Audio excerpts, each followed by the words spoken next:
Большинство из собравшихся в кабинете видят друг друга впервые. Но эта неловкость пройдет, ведь совсем скоро им придется делиться самым сокровенным – мыслями и мнением. Пост в интернете о создании клуба психологов, где психотерапевты, практикующие психологи и даже студенты могут обмениваться практическими и теоретическими знаниями, собрал в одной аудитории десятки специалистов со всей республики. Первое собрание посвящено знакомству.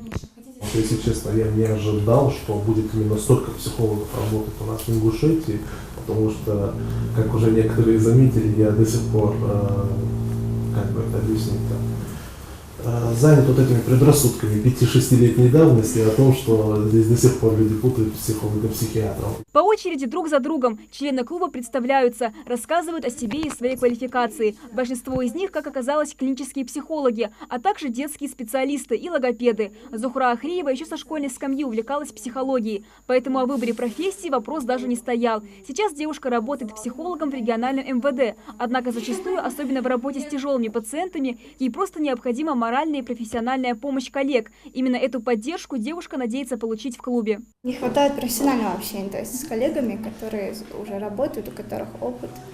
Авторы проекта «Молодые психологи» Лёля Кадзоева и Хадижат Мизиева. Идея открытия сообщества психологов Ингушетии зародилась у девушек уже давно. По их мнению, очень важно, чтобы у представителей таких профессий, как врач, психолог и учитель, был свой круг общения, своего рода разгрузка после насыщенных рабочих будней. Клуб психологов – это еще и возможность получения новых знаний, отработки и усовершенствования профессиональных навыков, повышения уровня самоанализа. Ну и, конечно, все это будет способствовать развитию здоровой конкуренции. Есть студенты, которые приехали из других вузов, у которых реально теория очень такая сильная база. Я думаю, там будет идеальный такой обмен знаний и опыта. В формате беседы специалисты обсуждают как и проблемы мировой психологии, так и случаи собственной практики. Конечно, при соблюдении полной конфиденциальности. Как и в любом клубе, здесь есть свои правила. Участники имеют право накладывать вето, если обсуждение затрагивает слишком личные темы. Я думаю, что очень много вопросов назрело именно в Ингушетии.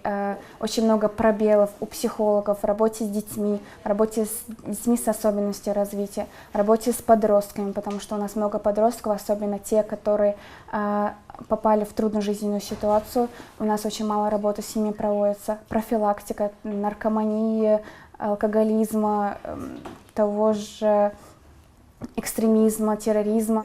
Психологи собираются каждую пятницу, субботу и воскресенье. Постоянного членства в этом клубе нет, поэтому участники могут уходить, а на их смену приходить новые, но обязательно по предварительной записи. Также организаторы планируют привлекать на встречи специалистов из других регионов. Клуб открыт в торговом центре «Ковчег», в медицинском центре «Добрый доктор». Амина Бокова, Гапур Чехкиев, Новости 24.